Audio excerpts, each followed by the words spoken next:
And so that's really what it came down to, right? Experts are effective and influential if they're confident, and entrepreneurs will just absolutely fail if they're not confident, right?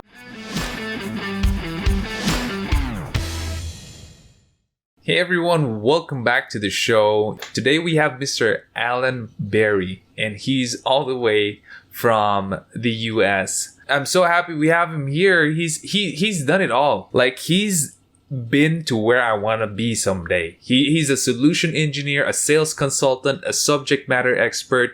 He's founded multiple technology companies and has been able to sell them as well. He's been through the ups, he's been through the downs. He's a marketing and business development executive, a researcher, a teacher, an author, father, you name it. Alan, I'm so happy to have you here and honored as well. We're excited to learn from you. Oh, Sean, thank you very much. It's a very kind introduction. It's terrific to be with you. Look, 5 a.m. is perfect for me. That's the way things should start every day. That's awesome. At 5 a.m. and my brain's like halfway somewhere in the universe. It's definitely not the same for, and we got more and more night owls nowadays because of technology, cell phone, and early birds are becoming rarer and rarer. And so what you got going on, that's already something that a lot of people rarely find nowadays, and that's a very good thing. You wrote a book, Alan, that is about expertise. And you recently published it. It's on Amazon. The name is Beyond Expertise. And I'm wondering, so this is something that I usually ask at the very beginning of the podcast recordings. And I want to know what your entrepreneurial journey was like. And we could start from your first companies and how you finally, hit the bump on the road and realized, I want to be an expert or a student or an eternal student on the subject of expertise. Look, I tell the story, and I actually share it in the book, right? That many years ago, I was a software development manager at Ford Motor Company in Michigan. And I was assigned a strategic project from the company where we were at the time moving all technology onto the web. All communications with suppliers was being moved to the web, right? No more fax, no more phone calls, no more paper. Like, let's move everything onto the internet. And that became my job, my life, right? Was this transition. And it was a pretty strategic project for Ford Motor Company. You can imagine they've got 100,000 plus suppliers in the supply chain. It was going to affect all of them, right? And so I was on a fairly visible project. One day, my director, who's several levels up from me, she came to me and said, "Hey, I've got an executive briefing. I want you to present for the team." I thought, no problem, right? I was young, I had my MBA. I thought I was it, right? So I prepared this presentation. She said, "Now be ready. We've got 5 minutes, but it could be cut short. You could go long. Just be ready. No problem." So I went into the Ford executive headquarters. I went into this big board meeting and I started presenting on this. And I started getting questions that I had no capacity to answer, right? They were asking me, I was thinking about database locking and, server uptime and, all these things that technologists think about. And they were asking me questions about, which suppliers are going to be the most resistant to this change? How will you replicate this in Asia? We've got a patent battle in Germany. How will this impact that case? And on and on. I just had no capacity to respond. And my director, she jumped in and she rescued me multiple times in that meeting. And I left the meeting with this sense that I wasn't an expert on this subject, even though I felt like I knew the most about this project, more than my director, certainly. And yet she was the one that came across as influential, powerful, expert on the project. And so from that time, Sean, to today, I've been a student of expertise through my startup companies, through, my pursuit of different customers in different industries. I've always had this passion for what is it that makes someone really expert and influential in their field versus some that don't, right? And so that's what's brought me here today. I kept notes for decades. Eventually, I summarized it and formalized it into a book, right? And put it out there for someone to consume if they're interested. But that's part of the path. That's a quick intro to the path that I'm on. That's amazing. And I want to delve a little bit deeper into that story. What was it now that you are able to look back and connect the dots because you got a lot of notes from subject matter experts, mentors who've shown you the way? What was it that your director had during that time that you were missing? Because you mentioned earlier that you were the expert. You knew the ins and outs of the system that you were proposing, and yet she saved you, came out as influential. I'm assuming she does not have the same in-depth knowledge that you had with the system, and yet you used the word she was influential. What happened there? Yeah, that's a great question. And it really comes down to, well, let me back up and say that there is no question that that director at that time was a skilled individual. She was great. She was a great director. She was a tremendous leader. And so I don't mean to diminish her expertise. She became the chief information officer for the state of California. She became the chief information officer for the United States Department of Defense. She was a skilled information technology leader, right? So nothing I'm saying here should be diminished of her accomplishments, right? But that time in my career, I didn't realize that there are a handful of attributes that experts should possess that people look to or expect. And I was really thrilled years ago when I found a research paper on this subject that really helped synthesize it for me. At the time, there were some researchers out of Cal State University, and they were engaged by the United States military to determine what is it that makes someone expert in a field. And they studied airplane pilots and linguists and different areas, and they distilled it down to 5 principles that determine if someone is expert or not.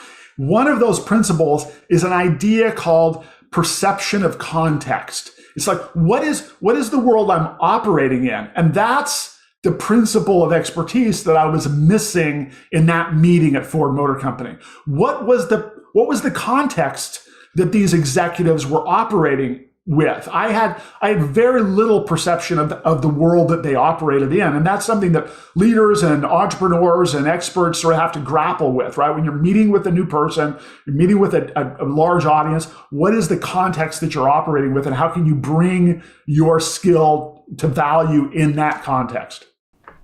Got it.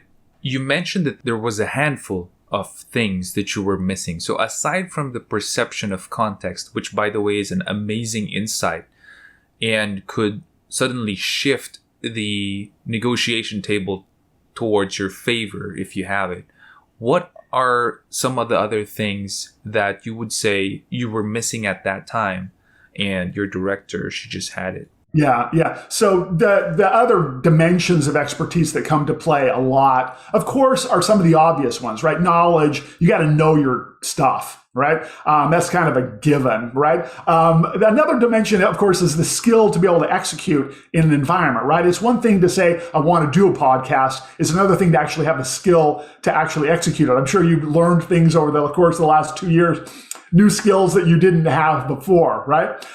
Another dimension that's really important is simply your attitude about it, right? People feed off attitude more than they do knowledge and skill, right? And so those are two of them. And then finally, another one that comes up a lot that we don't think about is our ability to cope with the complexities around us, right? Some people in leadership and expertise get stifled by the complexities. They don't know how to operate within these complexities. And those are key differentiators to experts and leaders that are out there. Got it. Now, let's try to move it a little bit. So this was your experience way back. Was it after this experience with your director presenting to the Ford Motor Company that you started a couple of ventures? Yeah, that's exactly right. It was a few years later that I decided it was time to leave Ford Motor Company. And I went out and did work in consulting practice. And that was where I got I always knew I was kind of entrepreneurial minded. I studied entrepreneurship with my MBA. And so I joined a small boutique consulting company, and I ran around selling custom development web work, right? I became a subject matter expert in just building web things, right? And so I liked that a lot. And ultimately the company was sold to a large IT consultancy out of Great Britain. And then after working there for a while, that's when I actually started my first business, right? I kind of turned in notice, right? Pulled some money out of the account, hired some developers, and built a text messaging business after the consulting time. Okay, let's pause there a little bit. So you knew you had the entrepreneurial spirit. That's what you mentioned earlier. Now, how does expertise play into the entire journey of risking? You mentioned, you pulled out some money from your account, and the French word for entrepreneur is entreprendre, which means risk taker or adventurer, literally. So you were taking risks, but you were taking calculated risks because you knew your expertise. How weighty was it that you knew what your expertise were? You knew that you were an expert in this, and that, so much so that deciding on risking some of your hard-earned money seemed like the best thing to do. Yeah, what is that about entrepreneurs, right, Sean? I mean, why would someone do this? It's kind of masochistic, really, right? It's really, you don't know how much pain you're going to be inflicting on yourself when you do these things. And part of it is, I mean, candidly, it's somewhat naive, right? But I mean, in answer to your question, right, one of the attributes that people really hope to see in experts is the same thing that drives people into expertise. And it's this exuberance or confidence in your ability to change things, right? To do things a little bit differently and better, right? And so that's really what it came down to, right? Experts are effective and influential if they're confident, and entrepreneurs will just absolutely fail if they're not confident, right? So I had some confidence, maybe false, not well-placed confidence at the time, right? Because I learned a lot of things, right? But confident nonetheless. Okay. Another thing that I'm wondering about, because when you're an entrepreneur, you gotta be good at selling. If you can't sell, there's no business. No customers, no business. Now, from being an IT expert, in depth, you know it up and down. You mentioned database, server uptime. That's like, I'm a geek, right? I'm a geek. I know a geek when I hear one. We're both geeks, and we geek out in what we know. We're experts at that stuff. But when was it when you decided, I got to learn how to sell, and I need to sell, and I got to be good at it. I got to be an expert at it. When was that time, and how did you hone your sales skills? Well, it actually came to me, right? So I mentioned I was at Ford Motor Company, and at that time, well, I mentioned this to you, maybe I should highlight this a little bit more. I was on the supplier facing of the business. I was communicating with suppliers, and they were pitching to Ford Motor Company constantly, right? They were selling to me. They were selling to Ford. And so I was able to observe all of these suppliers, one after another, sort of come in and talk about their solutions. And sometimes it's, nuts and bolts and wheels, but sometimes it's, consulting and, a whole bunch of really strategic items. So I observed it from the buyer side. But then when I went to the consulting company, I was on the selling side, right? I was pitching to large organizations for custom development, and I followed salespeople around for 5 years, helping pitch our solutions to large customers. And so that two-dimensional perspective on the selling process as the buyer and as the seller really opened this world or this idea of selling, and producing revenue for me. It helped a lot. For sure. Oh, hey, and since you're here, can you do me a favor? Can you hit on the subscribe button and hit the bell button and select all notifications so that whenever we have a new video, you're going to be the first one to know. Until then, keep leading. At the top of the Maslow's pyramid of needs is this concept called self-actualization, which is I have a need to become the best I can be. I have a need to explore and go beyond what's been done before. It's a human need. It's an attribute. So that's something that very few people actually accomplish in their life, is this idea of self-actualization.